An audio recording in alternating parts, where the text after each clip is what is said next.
Good evening, everyone. Welcome to the Cover One Buffalo podcast. I am your host, Greg Thompson, joined by my partner in crime, Aaron Quinn. Aaron, how we doing? I am here, and I'm with you. You are here. You are surviving amongst the shutdown about you, and we are just trying to make it through day by day. Yeah, no, for sure. And the kids were a little rough on me today, but no worse for the wear. I'm a better man because of it. Good man. We're excited here to talk to everybody today. Got a lot of good things going on. We're going to open it up by just talking a little bit about cover1.net. We have an entire army of people heading down to the Senior Bowl. I literally think we have 5 or 6 guys. Yeah, it's like a gaggle. It's crazy. So Eric is going down there. Going to be doing crazy film breakdowns. We have Jordan, we have Christian, we have Russell. Everybody heading down there doing individual player breakdowns.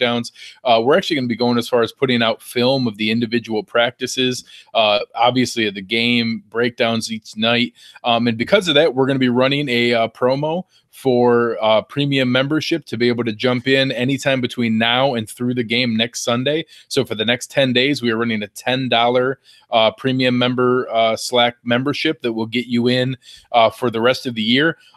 I can't tell you how many things I frivolously waste $10 on. This will be the best $10 that you spend. I can say that in all sincerity.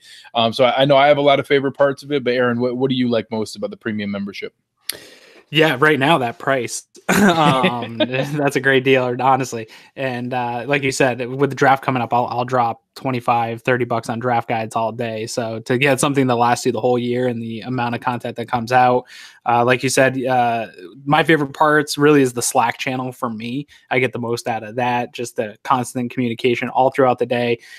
We've done everything from life advice on engagement rings to real Bills talk. I mean, it always circles back to Bills talk, but there's a lot of fun in between. And I feel like even though I haven't met anyone in the Slack channel personally, I felt like I've made a lot of good friends over the last year and just a good group of guys talking Bills. And sometimes when I'm really frustrated on Twitter with the conversations and the arguments and just getting stuck in the weeds with people and everyone trying to prove each other, you're wrong. It's not really like that in the Slack channel. It's, I don't necessarily agree with you and here's why, and having a nice civil conversation, and everybody seems to respect each other in that sense. So it's kind of a safe space on the internet to talk Bills, where I'm not feeling like I'm being attacked or feeling like I have to prove anything to anybody. And that is really what I like. And then also the stuff you did the other day, that interview, we'll talk about that later, but being able to get that premium content before anyone else gets it is a really nice thing too. So I'm a big fan, and yeah, I think the Slack's my favorite part of the premium membership. I agree, man. It's fantastic. It's how I found out about Cover One. It's how I ended up kind of stumbling into this role and joining up with you and doing this, is just having a group of people that can have intelligent conversation about the Bills and about football in general, or about how to propose to your fiance or whatever it might be. It's just a good group of people and a really great community. So I welcome all of you to come and join us. $10 is ridiculous. You can't beat it with a stick. It's something fantastic that I would invite all of you to do. And the timing is awesome because, even though it's the off season, you're actually about to go into some of our best content with what we're able to provide leading up to individual player breakdowns, especially if you're more of a pro fan and you want to be able to get a little bit more insight on, hey, who are the Bills going to be looking at? Who are going to be a good fit? How's that going to work? It's something to be able to have those kind of detailed video breakdowns, full write-ups and information on each of the prospects coming out in the draft and potential signings and things like that. So really great opportunity, and I advise it strongly. Yeah, and with the Senior Bowl, real quick, Eric had me do an article last year, and I couldn't find it. I didn't really look hard, but we went through Bills drafts of Senior Bowl players, and then also just Brandon Beane drafts he was involved in Senior Bowl players. And it was very interesting. That article. Yeah, it's very interesting to actually look through that and see out of whatever 8 picks, how many of that came out of the Senior Bowl. And it's a pretty substantial amount every year that they are looking at guys at the Senior Bowl. So if you're interested and want to really get an idea of who the Bills are going to be targeting, I think you should take a look at the content that we're going to be doing over Senior Bowl weekend, because if Eric is good at a lot of things, but I think particularly what he's good at is seeing the needs of the Bills and applying what he sees in the players to saying, I think this is a McDermott guy. I think this is a Bean guy. He's hit the nail on the head with a number of guys. And so if you want to kind of get a feel for what the Bills are doing or who they're looking at, I think you got to be following the content that's going to be coming out of the Senior Bowl from the team this weekend, or that weekend. Absolutely. Why don't we jump right into some of the news we had going on this week? We actually did have a handful. I think one of the biggest ones, a lot of people were really excited, kind of a resigning that we expected, and that was kind of a relief to see kind of a locker room leader and somebody re-signed on a team-friendly deal. So, Aaron, what are your thoughts on Jeremiah Searles back in the fold? But I think it's huge for the team. No, Lorenzo Alexander being re-signed along with Jeremiah Searles. What are your thoughts on bringing those guys back? Yeah, so I got the awesome chance to be on Pat Morin's podcast over the last week here, and we talked about that a little bit. And I think both he and I agreed, and you and I have talked about it here on this podcast, that it is a no-brainer. I don't think anybody was shocked at the news this afternoon and was like, oh my God, we were able to bring him back. Everybody wanted to get a deal done. The deal is a team-friendly deal. He just keeps kind of going. It's just an extended year. It really is the definition of an extension. He just has one more year to get it done. I think the one thing I kind of got from the deal, because it's similar to what he was already making, right? Like, it's basically in line with what he already made. So you expect to at least get more, just with that's how things tend to go. Like, if you're only gonna do a 1-year deal, that you would get more. What I took away from that is that I think Lorenzo himself and the team is expecting a less of a role on field production from Lorenzo Alexander, and that this is really just hey, we really respect you and what you bring to the locker room, what you bring to this team. And, if you want to ride out this final year with us and be a leader and be a coach and be a teacher and still provide on field, I'm not saying he won't, but in a less of a capacity, here's the deal that we're willing to do. And I think it's a great fit for both. Yeah, I think that, like you said, it's about $3 million in base salary. It has some additional incentives to be able to help him out if he does have a nice big season from a sack standpoint, back to the Pro Bowl, maybe even some team-based incentives. So he can get taken care of if he does a nice job, but is back on a fair deal that is, team friendly, but paying him a reasonable amount, not asking him to play for the veteran minimum or anything like that. And I think it really solidifies that group. I know Jason in the chat was asking about, does he think we'll look at any further linebackers? And the only exception I can think of, and I'll talk about it later on with my interview with Jordan Rodrigue, was probably Thomas Davis is the only exception. Having Milano under contract, having Tremaine Edmonds under contract, even Julian Stanford under contract, and now re-signing Zoe, I don't expect a lot of money spent at linebacker. And the only exception I can think of is getting a locker room leader like a Thomas Davis that lets you shift Lorenzo Alexander almost full-time into pass rush and special teams mode. So I don't expect much beyond that. I think this is pretty much our linebacker room, with maybe one exception from the draft or from Thomas Davis. Yeah, I won't be shocked if they address it in the draft, and it would be a perfect time to do it, where you have Lorenzo on a 1-year deal and try to find somebody to play kind of behind him and pick his brain for a year. I think that'd be a perfect fit. It's something similar to what we saw with Harrison Phillips last year. Obviously, Harrison's not taking over the Kyle Williams role, but just being able to be in that room with Kyle for a year is a huge thing for a rookie. So I won't be shocked if they address more linebackers in the draft to bring somebody in. But yeah, I agree with you. If it's not Thomas Davis, I can't see them going out and targeting linebacker as a way to spend the money that they do have this year. There's just too many. If there wasn't as many holes across the board, sure, you could get a little frivolous with the money, but I think a lot of fans aren't realizing how many holes actually need to be filled. And even with as much money as they have, they will not be filling all the holes that they have.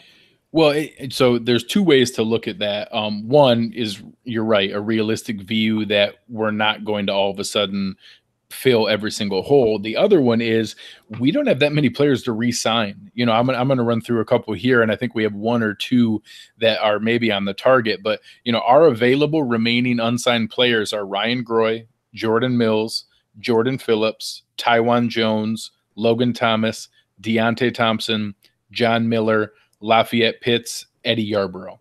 I didn't include Matt Darr and Vontae Davis. Reed Ferguson is listed here, but he's already announced that he's going to re-sign. Right. I think Eddie Yarborough is still technically an exclusive rights free agent, so his only choice is to come back to Bill's camp. and to track the team. Beyond that, I mean, Aaron, what are your first thoughts out of that list of illustrious players that you even want to see brought back? Yeah, definitely target Taiwan Jones.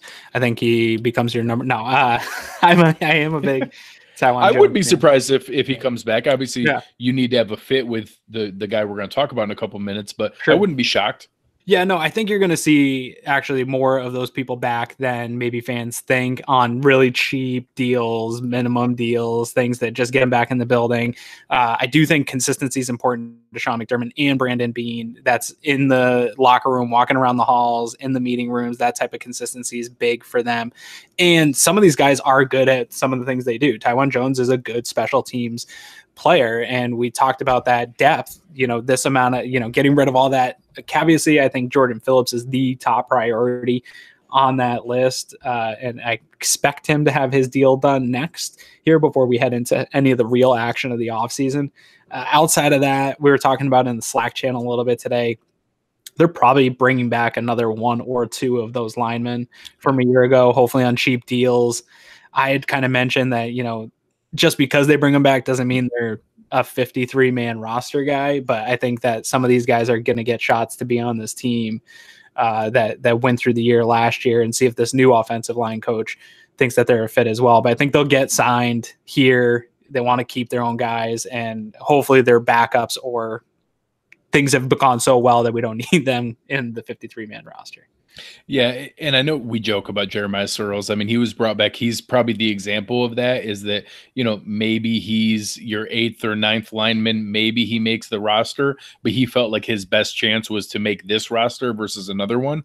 I think you could see that kind of re-signing with a Deontay Thompson, maybe that kind of thing. Again, the Eddie Yarborough, maybe even Lafayette Pitts. And I don't care. They're camp bodies. They can come back. I think Jordan Phillips is a roster player. I actually was kind of hoping they'd be announced all at the same time. Not that that means his representation is playing hardball or doing anything crazy, but I would have liked it if it came out already and that meant it was kind of already hammered out. So I don't think that's necessarily a negative thing, but I would have just felt better if it was already announced, because he's a 26-year-old guy, not making a lot of money, probably looking for his first real payday. So I'm going to be curious to see if his valuation lines up with Beane's, and we know how firm Beane stays to that. I think Taiwan Jones is an obvious one, if that's the kind of guy that Heath Farwell wants on his special teams. He's been a key special teams contributor. We lost Andre Holmes. We lost a couple other guys like that. So I'd be open to that kind of thing. And the one you really touched on was, I don't know that we're going to see one or two or three of them, but I'd be shocked if one of Ryan Groy, Jordan Mills, and John Miller aren't back. And my guess is Jordan Mills. We've talked a lot. Eric has kind of spread the praises of a, Yadni Kajust out of West Virginia, Cody Ford out of Oklahoma. There's a kid about Jonah something. Would you stop it? I happen to have a unhealthy obsession with Jonah Williams from Alabama, but whoever we end up going after, it's very likely one of our top 2 or 3 picks in the draft are going to be an offensive tackle or a strong offensive lineman.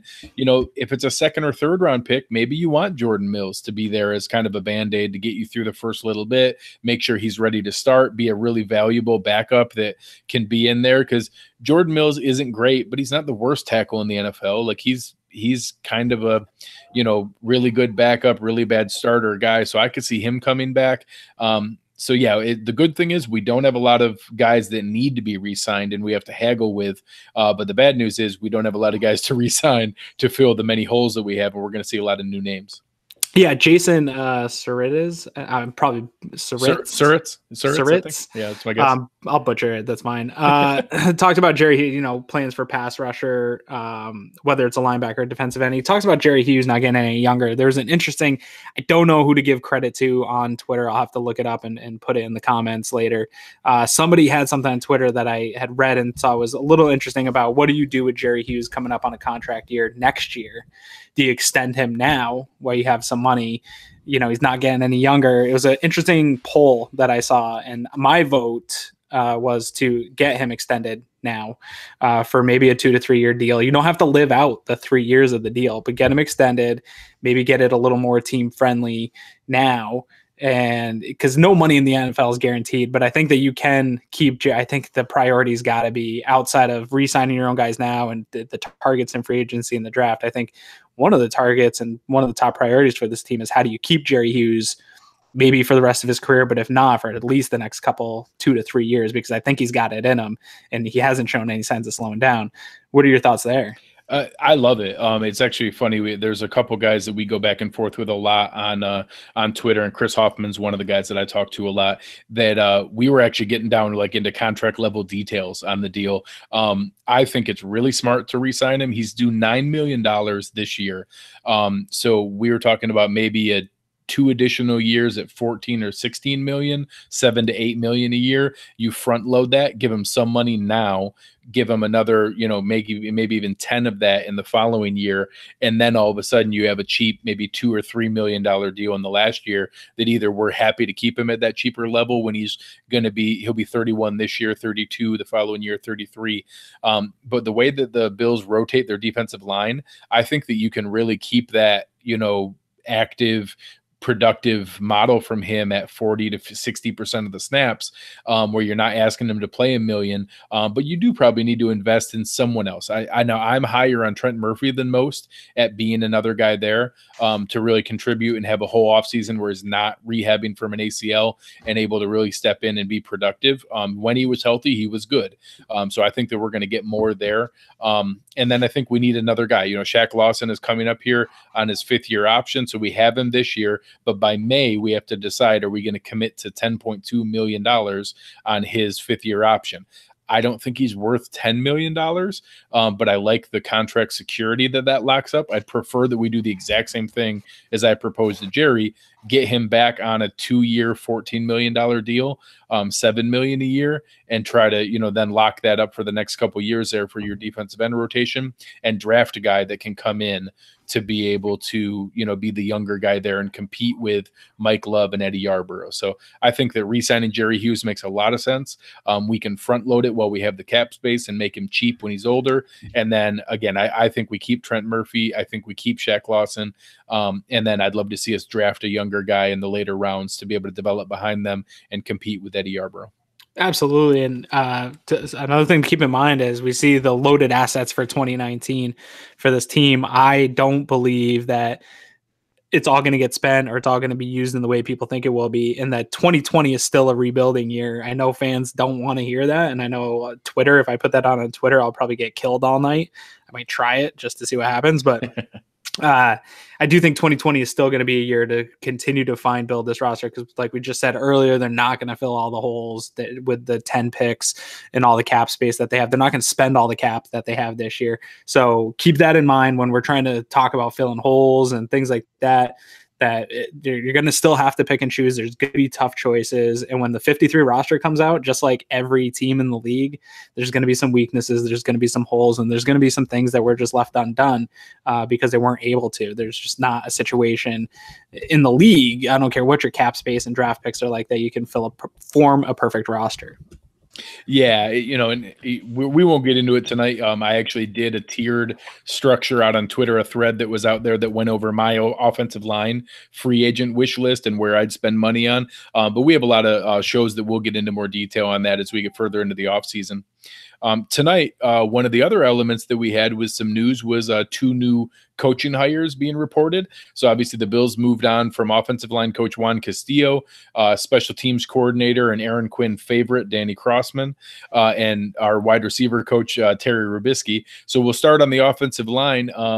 What are your thoughts on Bobby Johnson? Bobby Johnson brought in, he was the assistant line coach in Indiana, and actually coming back to the Bills, he was the assistant line coach in 2010, 2011.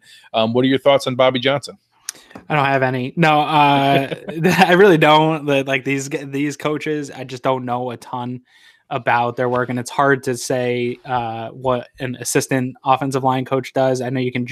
It's hard to judge any of these. That isn't an OC, that isn't a defensive coordinator. You can go by PFF rankings of their units, but that still doesn't tell the entire story of who they are and if they're a good teacher or not. What I did like was Eric Wood. coming out and saying that he's a good Yeah. coach, and then Kyle Rudolph chiming in. Chiming in on that too. And that's where I don't care about, particular analyst's view of assistant coach, assistant offensive line coach. What I want to know is how they interact with players, and if players think that they're good teachers, because that's ultimately all we care about is development of young players and the guys they're bringing in. So it sounds like he's a good teacher. It threw me off a little though, because you heard about the offensive line coach from Indy getting let go by Frank Wright. And I think everybody was pointing that way. And then all of a sudden the news breaks that we're getting the assistant offensive line coach when you thought it was going to be the offensive line coach. But it looks like, I think they got a good fit. Everyone's writing that it's a good fit, but outside of who he is and what he stands for, I don't know. I just hope he fits right into the process and is a good mesh with Brian Dable, and that they can fix the worst part of the team. Yeah, that's what I took from it, was that I was glad to see that Brian Dable was able to come in and kind of put his stamp on the offense, obviously have a major hand in some of these hires. And I think we're still waiting for the wide receiver coach to be announced. But being able to bring someone in who has some familiarity, got some immediate, credentials from and credit from other players that we trust. I think that's a great sign that we have somebody talented and capable, and, we'll kind of have to look through what that turns into going forward. Like you said, I'm not an assistant line coach expert to know what his skill set is, but hopefully he has an aggressive style, is able to find his guys. There's a couple things that we've talked about. I played around a little bit with some of the free agent guys. Roger Saffold is a guard for the Rams that a lot of people are targeted. He did overlap with Bobby Johnson, has a connection there. So maybe that's something we can reach out to. Again, you talked about Kyle Rudolph. He's a potential cap casualty with the Vikings at tight end. That's somebody we could maybe consider bringing in. So I do like the fact that he's been at a couple different stops as he's grown and gotten to this point of his first opportunity as the head position coach, that maybe he's able to have some of those connections. And you see that a lot. When Juan Castillo came over, he brought over his guys. When Aaron Kromer went to LA, he brought his guys with there. It happens a lot. So I expect that to be something we see here with some guys he has some history with and some of the free agent signings, besides maybe a top end guy that's just good anyways. But some of the value level guys, I'd be surprised if it's not someone he has history with. Yeah, I'm all for it. People make fun of, and this is going to go off a little away from this particular topic, but people go off all the time on the Carolina connection between Bean, McDermott, and Carolina, even when it's not even a real connection. But the thing is, and it happens in every workplace across the whole world, when you have a position where you can make decisions and it's time to hire people, you're going to work with people you trust. And if you have a chance to hire somebody that you've worked with in the past, and you've gone into battle with them and you trust them, and that they are doing things the way that you have them doing it or have taught them to do it, you're going to go with that. So I don't understand why people care when people bring in people that they've worked with in the past. Like that is just very much human nature, and I can't blame them, because I would do the same exact thing. I want people I can trust, that I know what I'm getting out of them. Yeah, I agree. And having that familiarity, I know, like you said, people kind of talk about it's not your 5 best individual players. It's the 5 cohesive guys together that gel and can be a unit. So I think that's what we want to see, and have those guys kind of work their way together. Absolutely, yeah. So again, I know we talked about the next hire that came up. Both of us were incredibly sad to see Danny Crossman go. We were both big fans of his work on the special team side of the ball, and wished him nothing but the best in his future endeavors. But finally, we were able to replace him with Heath Farwell, who I had the pleasure of interviewing. Jordan Rodrigue, who is the Charlotte Observer beat writer for the Carolina Panthers, and kind of broke the story on the signing there. You guys may actually remember him. He was a Pro Bowler with the Vikings as a special teams guy, then went over and was a 3-year captain with the Seahawks, including the captain in their Super Bowl season, and was a Pro Bowl level and captain level player who never played a down of linebacker on the field. He was only an exclusively special teams guy. And Jordan actually wrote an awesome article. It's called Insanity or Genius, that ran earlier in the summer about the Chase Blackburn, who's the special teams coach in Carolina, and then at the time their assistant special teams coach, Heath Farwell, and that they're just psychopaths basically running around and going crazy. But it was an awesome read, and that I think we got, if Sean McDermott could design a special teams coach in a laboratory, it would be Heath Farwell. It's incredible. So I think it's going to be an awesome signing. He's going to be aggressive. One of the things Jordan really touched on was how much Heath talked about designing special teams game plans like you're an offense or a defense. And that it's not just, hey, this is our punt return mode. This is our kick block setup. This is how we do, kickoff coverage. He was very specific on game and competitor and team specific matchups and changing the special teams game plan team to team and week to week. That I think it's going to be really interesting to see that kind of approach. And that's actually the approach that Bill Belichick has talked about, that special teams is a third of the game. It can win you a game. It can flip fields. It can get you a turnover, and that you have to approach it as a matchup that you can take advantage of from players. And I'm going to use one example that a lot of people saw on social media the last day or two. The New Orleans Saints viewed that the Eagles were playing a lot of just defensive matchup in their punt coverage in case someone faked it. They were actually excited about that because they saw that in those plays, the Eagles kept their front starting defensive line out there, which meant Fletcher Cox was out there. Well, Fletcher Cox didn't take these plays very seriously. He would take like one lazy step forward and just stand up, never fired out of his stance, knew it was going to be a punt, and was just annoyed he had to be on the field. They ran their fourth down fake punt directly at Fletcher Cox, who is the best defender on the Eagles, but they did it because they understood the matchup. And they knew that, hey, this guy's not taking it seriously. And if we have like a 4th and 2 and need to just pick up something easy, we can double team him and blow him the hell off the ball because he's not paying attention. Right. And they picked up a 4th down conversion in the NFC divisional round because of special teams matchup. So that's, again, just a random example, but it's something relevant that people are seeing now being reported.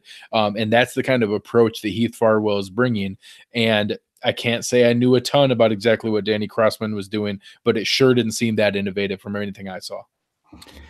Yeah. I mean, I don't know a lot about this guy outside of what I listened to on your interview. And I did read that article. You had reposted her article as well. And I read that. So I didn't really know anything about the guy until that moment when I took in that information, but anything would have been better than Danny Crossman, in my opinion. All I care about, it will be fantastic if special teams comes out and wins a couple games for you. But all I really need out of the special teams unit is to not lose football games. And that is what Danny Crossman did. So as long as this guy comes out and his units play with discipline, they are in the positions that they're supposed to be in, and they're not committing the bonehead penalties all the time and doing bonehead things all the time, then I'm going to feel pretty happy about it. And he's got to feel pretty happy about this unit too, because prior to his injury, your best friend Borges was looking fantastic. He was looking like a steal.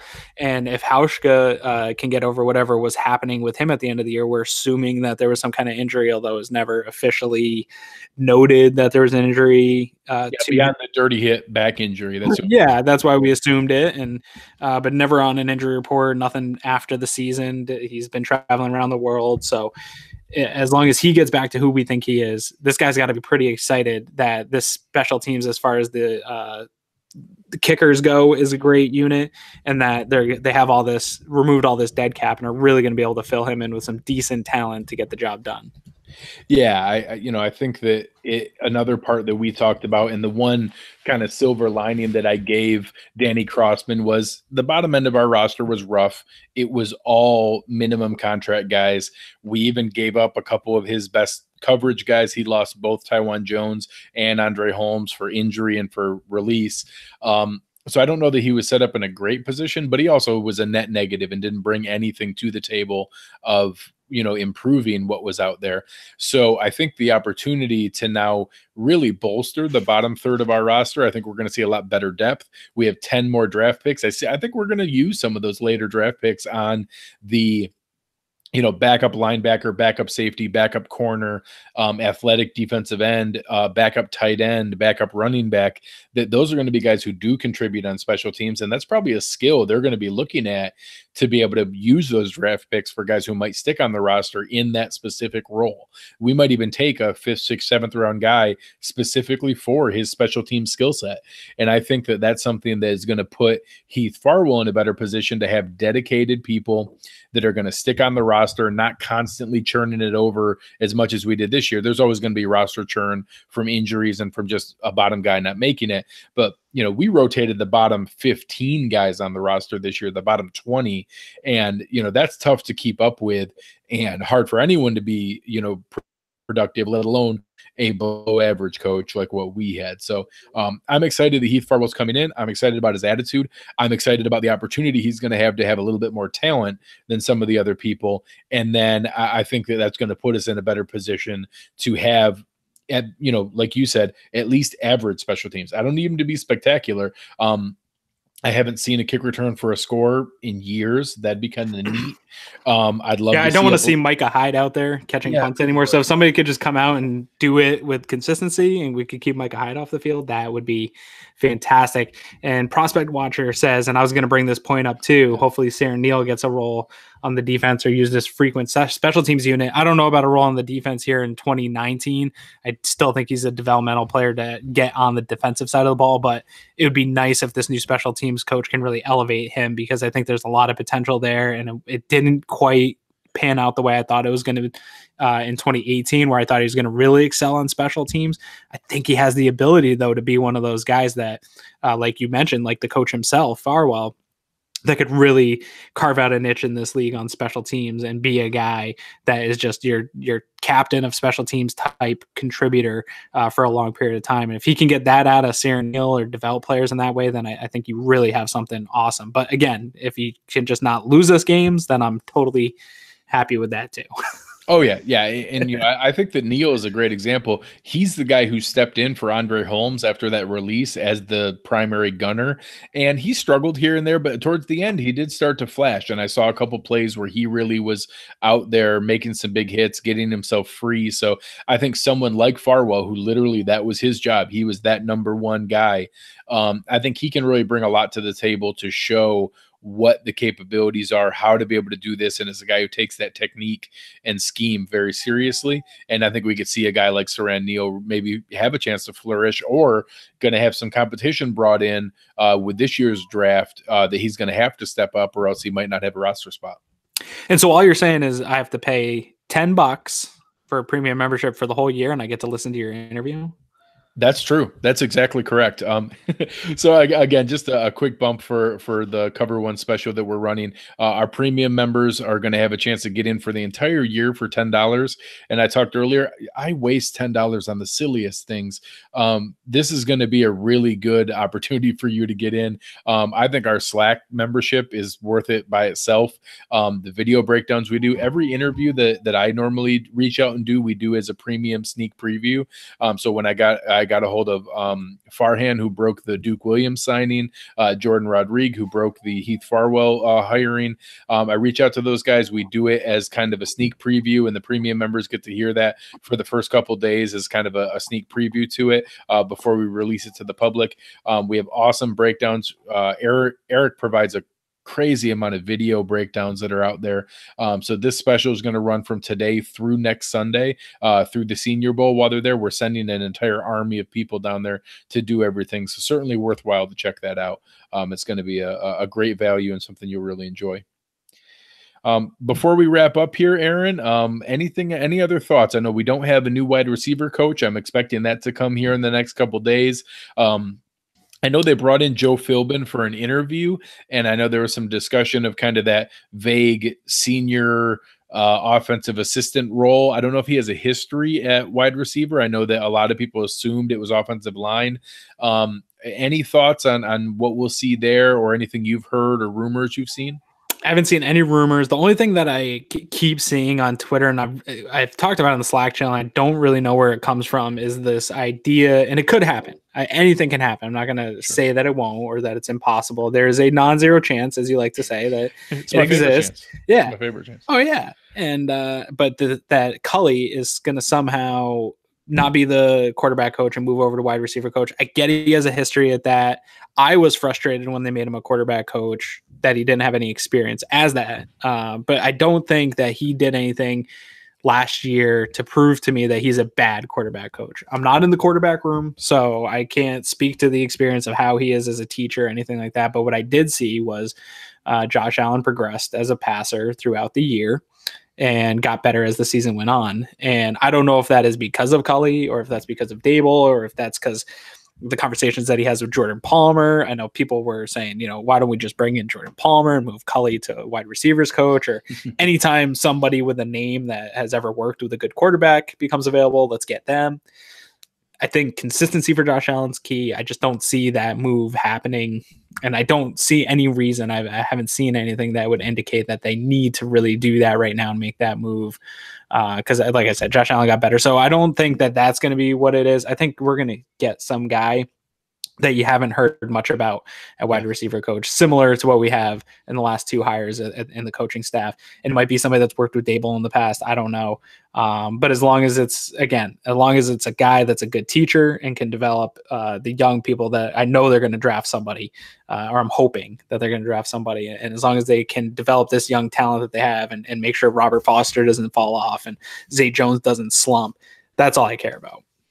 No, I think you're spot on, and that's exactly what my prediction is. My prediction is that we are going to hire a wide receiver coach you've never heard of, and that it's going to be a guy that is a first-time position coach. I don't think it's an accident that Bobby Johnson and Heath Farwell are first-time position coaches. I think they're looking for a young, fresh mind with good ideas who's going to come in and is hungry for this opportunity and is not a retread. Might have a history or connection with Dable, but Farwell wasn't a connection with McDermott or Bean. He was there after they had both left Carolina. So he did play for Frazier. Yeah, correct. So he played for Frazier in Minnesota. But those kind of things, I think that's the kind of peripheral connection we might get. Somebody they feel comfortable, they can vet and have a good history with. I know a lot of people had said Terry Robisky is one of those guys who is a brilliant football mind and one of the most abrasive personalities they'd ever experienced. And that was repeated ever. He's always respected, but he's just always a very abrasive, harsh personality. So I think it's something that we will see someone they think can grow with it. Very similar, like you said, with Cully, the consistency. We have a very young wide receiver room that's currently only Zay Jones, Robert Foster, Isaiah McKenzie, and Duke Williams. So our oldest guy is 25. So I think that's something you're going to see, that kind of development, that kind of guy brought in who is a teacher that can bring them along. And I'll be shocked if it's somebody we're familiar with or have heard of. So I agree with that. And that's my prediction as well. Yeah, and that's totally fine with me. Again, going back to what I said earlier, I don't know a lot about these guys that are assistants in the league and things like that. But here's the thing. If they're bringing in somebody that's been on an NFL staff, like all these guys, even the assistant, know more about football. They've forgotten more about football than I'll ever know. So they're going to bring in somebody that's qualified to do the job, and I do trust that. And they're going to miss on some of these hires. They already have missed, and they're probably going to miss again. So that's okay too. But I'm excited to just round out the roster or round out the coaching staff so that they can move forward, and taking a look at 2018 and kind of putting 2018 behind them and moving forward to 2019. Absolutely. As we get things ready to wrap up here, again, we're going to go through a lot more things this offseason. Aaron and I are going to continue to come to you once a week with different breakdowns, reviewing the news, like weeks like this where we have plenty of topics to go over that. We'll get into that. We'll get into some projected, recaps from the Senior Bowl. Hopefully have some of the guys on as they get back there to talk about what they saw and people they think might be a fit, as well as names that they saw connected to meeting with or interviewing with the Bills. We'll get into some of our potential free agents. Hopefully we see a little bit more. Both of us would like to see Jordan Phillips re-signed. Both of us kind of expect some of the other names to get re-signed on some veteran minimum deals. And then we'll start to get into, reviewing other names that we hear potentially being released from other teams, some of our wish lists and free agency, how we'd like to see them go into it, and how we tier out the guys at the key positions like offensive line, like at tight end, like at wide receiver, maybe an additional athletic linebacker or a guy coming in as a pass rusher. We'll get into those names where we see them from a free agency standpoint, and then do the same thing right through the draft where we see some of those best positions.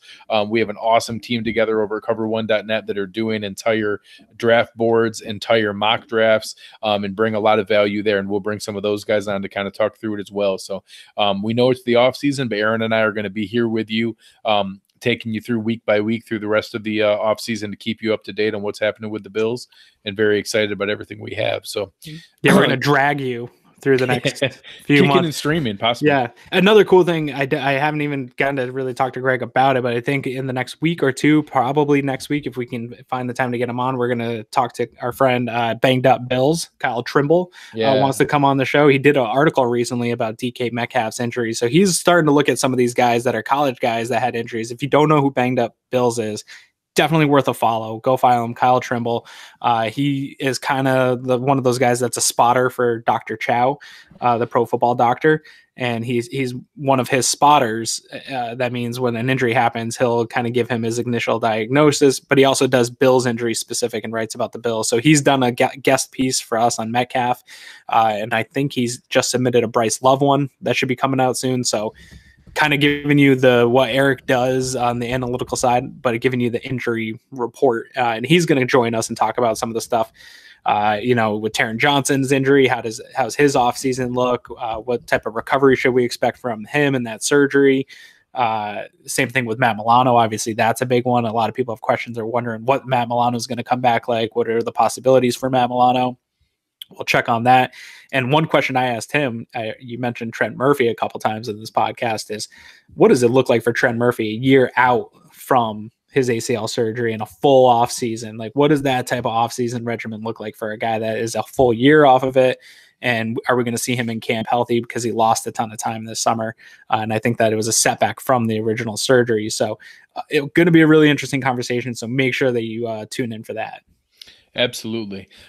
You guys can find me out on Twitter at Greg Thompsett, GregTompsett. Always following back Bills fans, trying to have a good time with everybody. I'll continue to put out some of my threads that go through my tiers for guys that I'm looking for, things that I think we can do, and my reaction to the different news that breaks for Bills fans and kind of passing things along. Aaron, where can the people find you? At Aaron Quinn 716, and I'm talking about all kinds of stuff, and I'll probably be all up in Greg's mentions with GIFs and GIFs and things like that. No, I love to have fun. I love to interact with Bills fans, so come talk to me. I'd love to have people, poke holes in my logic and disagree with me, and I'll give it right back to you. So if you're interested in that and interested in a good debate, come on over. Absolutely. Looking forward to having a good time with everybody. Again, we'll be here for you all through the off season. Come on over, check out that premium membership on cover1.net, and we will talk to you guys soon. And we're out.